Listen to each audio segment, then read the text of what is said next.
All right, good morning. So Pastor Joe asked me to kind of cover a topic here, an odd topic we don't talk about much, which is the mark of the beast. So I thought I'd do a quick did you know on that topic. So the mark of the beast, Revelation 13, chapter 13, 16 through 18 says, "For the false prophet causes all, both small and great, both rich and poor, both free and slave, to be marked on the right hand or the forehead, so that no one can buy or sell unless he has the mark, that is, the name of the beast, or the number of its name. This calls for wisdom.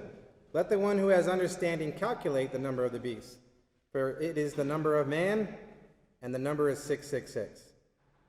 Now, there are some thoughts to why the mark of the beast on the forehead. Because Satan will promise to say that the mark of the beast will protect you from the wrath of God, which will actually be a false claim, and that he is mocking the mark of God. In Revelation, God marks the 144,000 Jews that have become believers and believe that Christ is the Messiah, started evangelizing during the tribulation. Of Revelation 14:1, the Father's name is written on their foreheads, of the 144,000 Jews. It is an invisible mark, and that mark actually protects those believers from the wrath of God, versus Satan's mark is visible and does not actually protect and is mocking the mark of God. The references are here on the screen that I'll be pulling from the Bible, directly from the Bible. Feel free to watch the online YouTube video afterwards and pause it there and if you want to look those up. So the mark of the beast is going to control commerce, control buying and selling across the world, globally.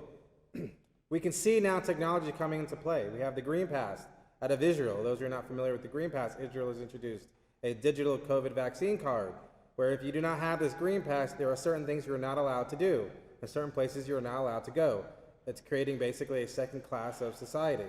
They're even using it to limit gatherings. EU has created a digital COVID certificate, same as the Green Pass.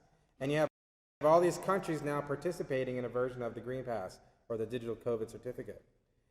Now, the digital COVID certificate itself is not bad. It's not evil. It's not the mark of the beast. But you can see that the technology and the platforms are being put in place slowly that would allow for something like that to control what people can do. We have the New York governor a couple of weeks ago, you might have seen in the news, he's introduced the Excelsior Pass Plus, the first of its kind in the US, a digital COVID vaccine card, which will then prevent you from doing certain things. You combine that with what the Bible says will be a one world economy, right? We have cryptocurrency, possible technologies. We have Bitcoin and digital currency, right? It might not be Bitcoin, but the point is that we have the technology to remove cash and what have you. Right? COVID coming along has probably pushed this a little bit, accelerated some of this, right? People stopped using coins because they didn't want to transfer any type of disease, right? You can pay with your phone nowadays. There's actually a company in Sweden that puts chips in people's hands today that allow them to unlock doors and to pay for things with the chip in their hand, right? Now, the Pentagon is currently working on a chip. You can look this up, do some research. Pentagon is currently working on a chip that will go into your hand to detect whether or not you have COVID. And today it's very simple, but imagine now, generations later, the chip then expands to being able to track you and do other types of things like that and control when you can pay. Amazon has created a store up in Washington State. You walk in, the camera and what you take off the shelf, and you don't have to go to a cashier or anybody to pay for it. You just walk out the door and it automatically deducts your account what you bought. Now, granted, in that case, you have to have the Amazon app in your phone, but other than that, you don't have to. You don't interact with anybody. You just buy and leave.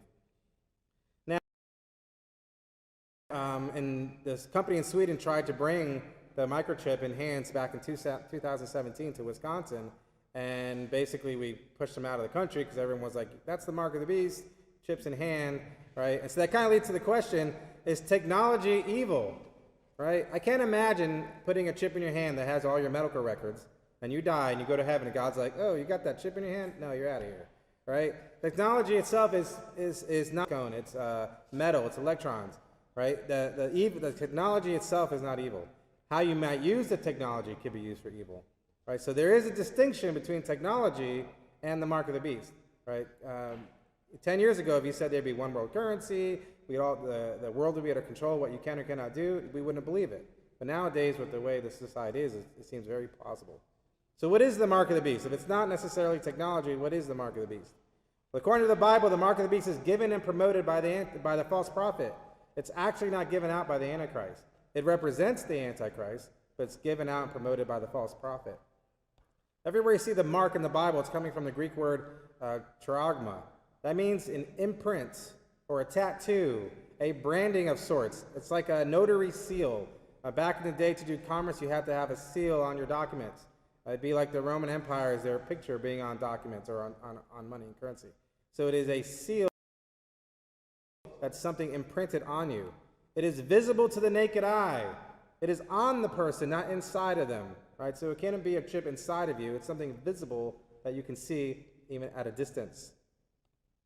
It is voluntary, not involuntary. You won't be tricked into it. You can't be forced into it. You won't be forced into it. It's needed to buy and sell, and it adds up to the number 666.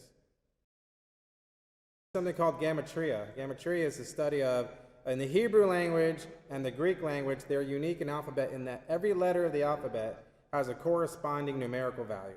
Right? Every letter in those alphabet corresponds to a number. So they've taken the name of Nero, the first dictator who persecuted Christians. His name adds up to 666. They took the name of Hitler, and his name adds up to 666.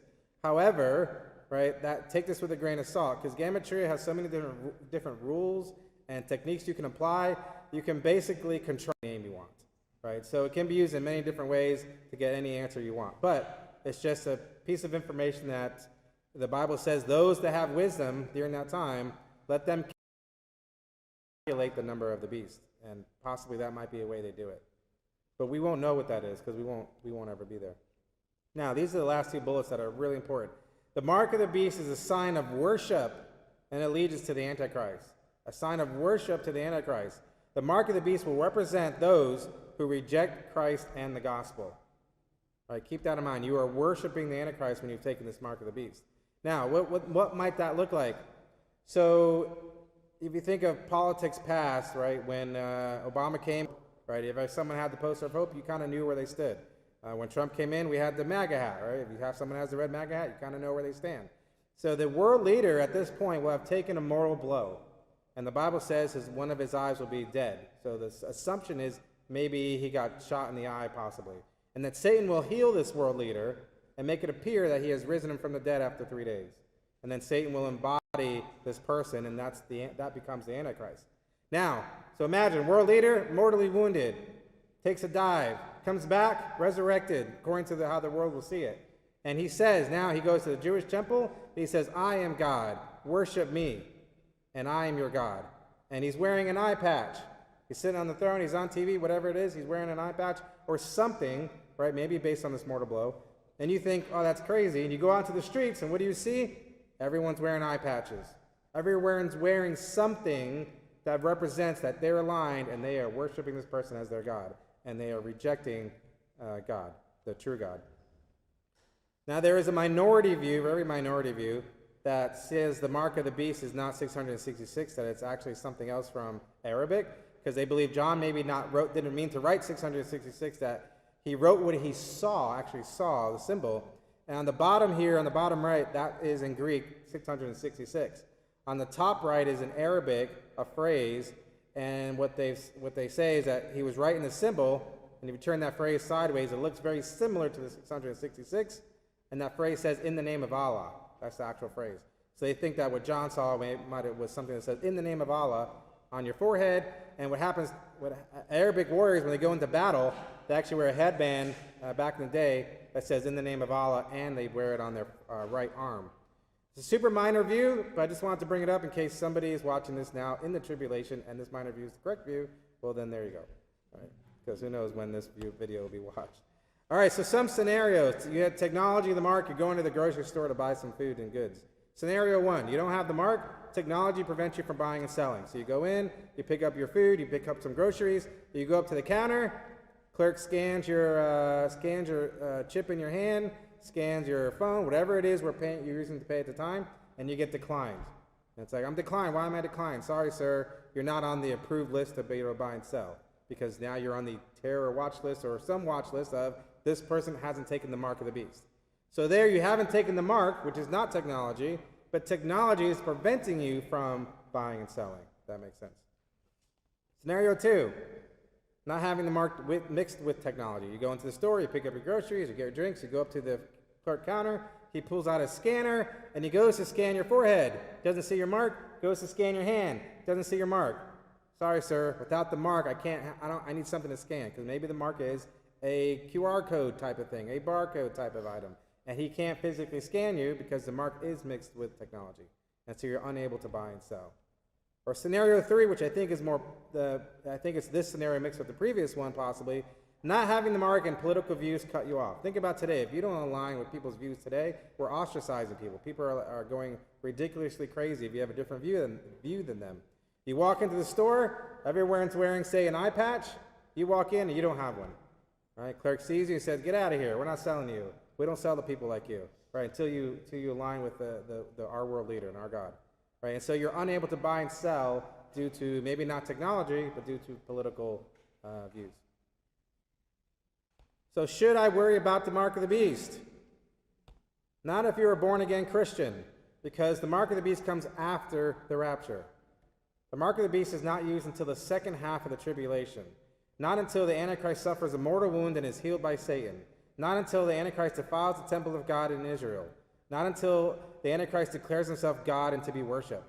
So anything we find today, yes, it might be a platform for the future, but it's not the mark today, because all these things have to take place first.